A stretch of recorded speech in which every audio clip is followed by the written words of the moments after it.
Welcome, welcome. This is Marnie. Excited to have you with us for this program on finding value as a woman of God with our guest today, Saleama Ruvalcaba. She is here to talk to us about finding value as a woman of God. And if you don't know that you're a princess, that you are the bride to be of the Son of God, the creator of the universe, this is where you need to be right now. So we're going to talk about why it's a mistake to look for value in people, accomplishments, or acquisitions versus looking for that value in God. Also, why running from trouble, abuse, or disappointment doesn't always solve problems, including a profoundly biblical example of that, and what to do when you're facing impossible circumstances. Our guest today, Saleama, is an encourager who, along with her husband, Omar, of 19 years, owns and operates two thriving Christian-based nonprofit home education programs. She has a BS in Christian Ministries and an MA in Theological Studies and is the face of Bellevue Christian Church in Memphis, Tennessee, doing the weekly introduction of their TV broadcast. She is also a speaker available to you at womenspeakers.com. And I'm super excited to welcome her to the broadcast today. Welcome, Saleama. Thank you. It's good to have you here. And this is a topic that is like every woman needs to understand her value. And actually, we don't. Right? It doesn't come naturally for us to do it unless someone has really nurtured and trained us in this. Yes, I agree. It is definitely something that we have to continue to work at, and also believe and trust in God and his value on us as women. So that's definitely just very, it's not always, it may not even always be something we totally arrive at some point. It's just always something that we're having to continue to be reminded of on a regular basis. Right. And actually, because we are just human beings, we make mistakes and we do things wrong and we mess up and we say things we wish we wouldn't have and we don't do things we wish we would have. And, you know, and so there's a lot of evidence always coming at us that we're not as, you know, we're not valuable. We're not that great. And there's external voices that also tell us that, but a lot of times it's right in here. Right. Exactly. Yes. But then go ahead. Yeah. And then we're believing these things that we're telling ourselves. We also kind of sometimes believe, sometimes people say things that they probably shouldn't say, but, you know, and we believe these things. And so it's just, sometimes we just make the mistake of hearing the wrong thing and not hearing God's word to us that we are valued. There's a lot of noise. There's a lot of noise. And so that's what, when we started, you said it's something that we work at all the time. And that's the part that we work at. We work at listening to the right voice. Right. Yeah. God's voice. Yeah, that's right. The truth about us instead of just how we feel today. Yes, exactly. Exactly. You know, so, and the alternative, of course, is when we feel like we're worthless or not valuable or whatever, but we tend to try to develop that value through what we're doing or who we're hanging out with or what we're buying. Right. Yes. Often there's such times we can make the mistake of just allowing everything around us to give us that value, and like people and situations we're doing, and like just anything. Like the topic of finding value as a woman of God, I chose Hagar as the base for the lessons because, you know, she had to find value and understand her value because, you know, she was in a situation through no fault of her own, and she didn't believe she had value. And sometimes people, especially if they're an authority over us, we can allow their treatment of us to make us feel that we're not valued when we really are. And we sometimes might think God is allowing them to treat us that way. And God, not that he's allowing them, but, you know, we might get upset at God, and, you know, and the people's free will can, you know, make things yes. And so, but ultimately we go back to, we are valued by God. So give us a little background for those who are listening who maybe aren't familiar with the story of Hagar. I can't remember it right now. Tell us just a little bit of background there. Okay. So Hagar, she is the slave of Abraham and Sarah. And Sarah, you know, she's becoming impatient with God's promise to her. And because of that, she uses Hagar. Hagar is actually an example in the New Testament as when we become impatient and we try to get God's favor, and she uses Hagar to get God's favor. And so to get a child, the promised child, And so Hagar has a child, Ishmael, but it's not the promised child that God had promised them. They had to be patient. And so ultimately, and then she became, and then when Sarah had her child, Isaac, she mistreated Hagar. And then Hagar, ended up leaving and, feeling really bad about who she was. And, and then she had to be reminded that God really did. He showed up to her. He saw her, and she saw that she was valued by God, even though she had been mistreated by someone else. When you chose this topic on the value of women, did that come from like a personal experience in your life where you had lost your value? Yeah, it did. I mean, it came from a situation where I was in a professional situation where I sort of allowed that professional situation to me to put value into that and to truly trust that. And when a circumstance happened, it really, really, really, I guess, devastated. I mean, it really just, it was very shocking. And I really had to go into, of course, I mean, you have to trust that God has value in you. I mean, we just cannot allow things like that to give us value. And that was a huge painful learning experience that I had to endure. But ultimately, I am reminded my value comes from God. It comes from God. And so, these things happen, but wow, God is so good at teaching us. I mean, it was very hurtful and painful, but God is so good. So in that season of your life there, could you kind of relate to Hagar in that?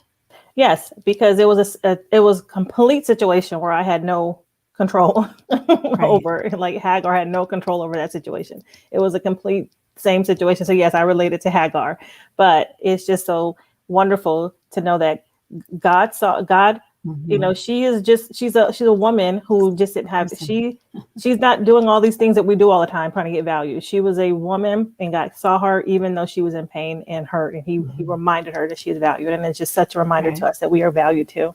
Yeah. As I think about her now in this context, I think about Hagar, and it probably was kind of like if you had to be a servant, being the servant of Abraham's wife was probably a pretty high-ranking servant. As servants go, none of us ever want to be a servant, but at the same time, there was probably a little bit of clout that went along with that position for her.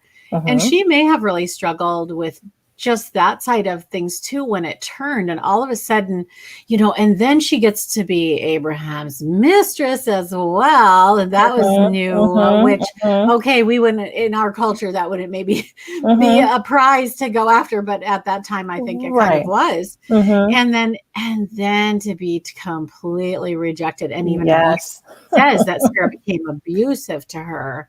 Yes. And that had to be just so shocking. All I'm doing here is whatever you tell me to do. Here, I'm in trouble for that. Wow. I mean, I'm not laughing. I'm just, it's just that it's because for me, it's almost similar.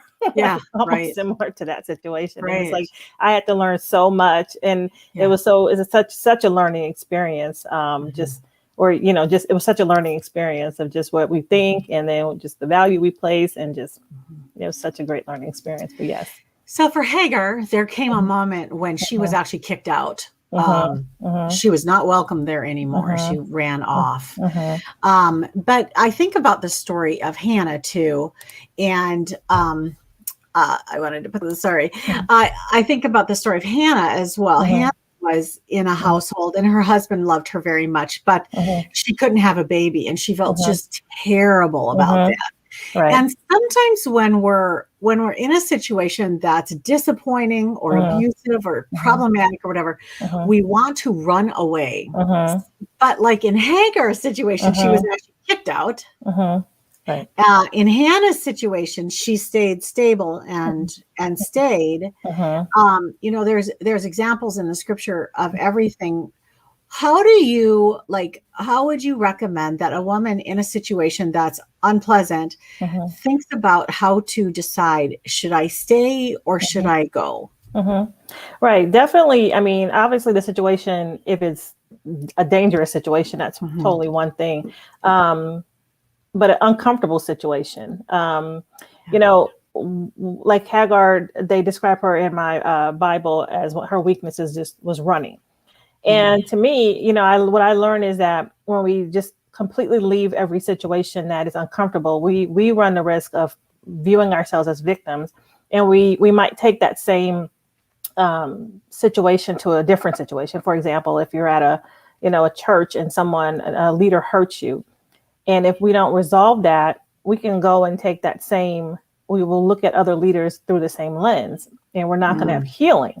And so we always want to go and try to resolve the issues that we're having with the people, because sometimes people hurt us, and they may not have intended to hurt us. You know, every situation is not somebody's intending to do something wrong. They could easily say, "I'm so sorry. I did not know I hurt you." So it's always best to try to resolve those issues if possible, because and then we get to learn so much about ourselves. In my case, I spent so many weeks, even though in my situation I felt like I was it was very hurtful, but I still learned so much about me and my thoughts and what I was thinking and just the mistakes I made. You know, it just wasn't that situation. I had to learn a lot about, you know, I had to learn something too about how I impacted that situation. So it's always, to me, it's just best to always try to go to God, seek him, pray and talk to him, and let him direct the next steps in these situations. In the story of Hagar, and maybe I was wrong about this, did she run away or was she kicked out?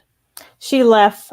She left on her own. Yeah. And the treatment, her treatment was, it was a situation where she felt like almost she had to. Right. Because of the treatment she was enduring.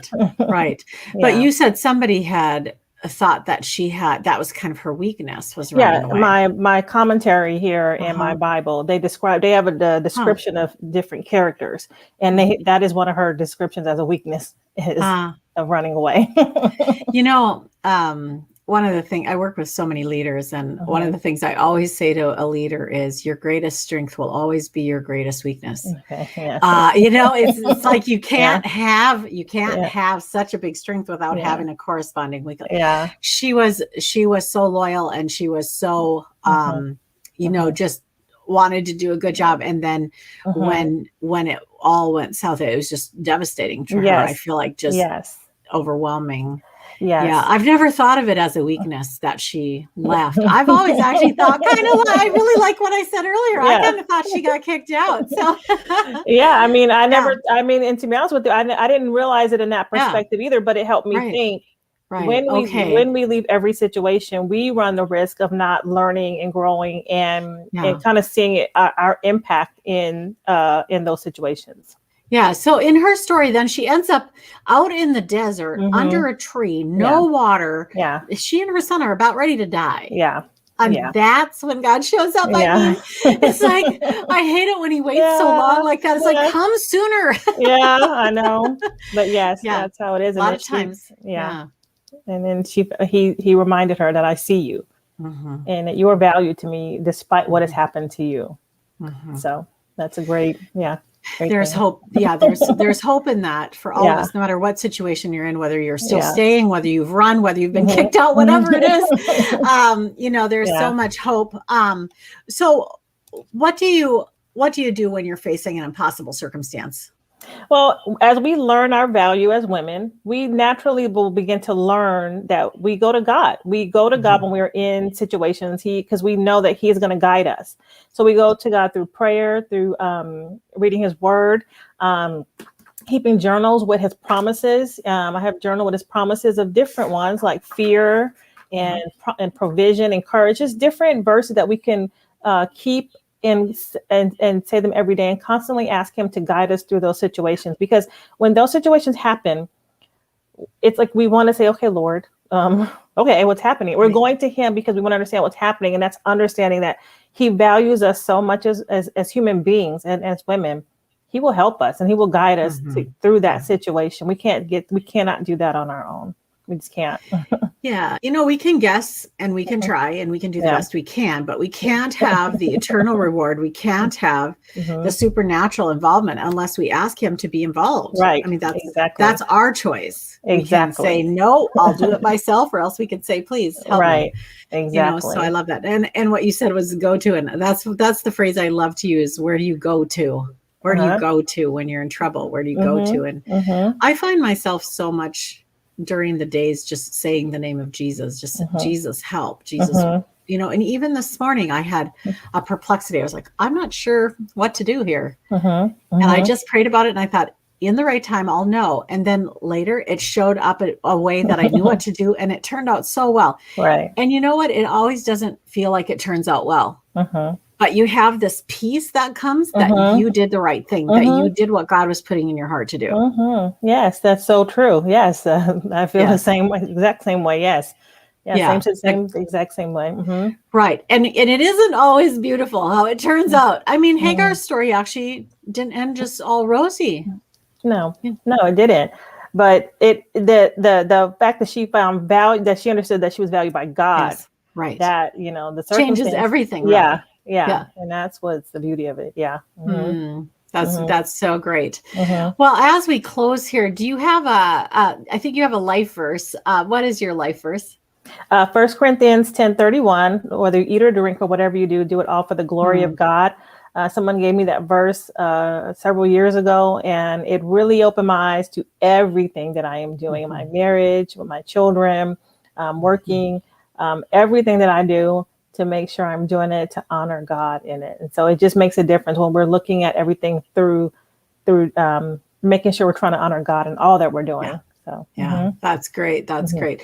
And this has been so fun to just chat about this. This is one of your topics that you speak on. You've got more information about that over at womenspeakers.com. You guys can check that out. And you're available to speak at women's conferences and events, and even at homeschooling events. So, great to have you here. And thank you for bringing us this encouragement today.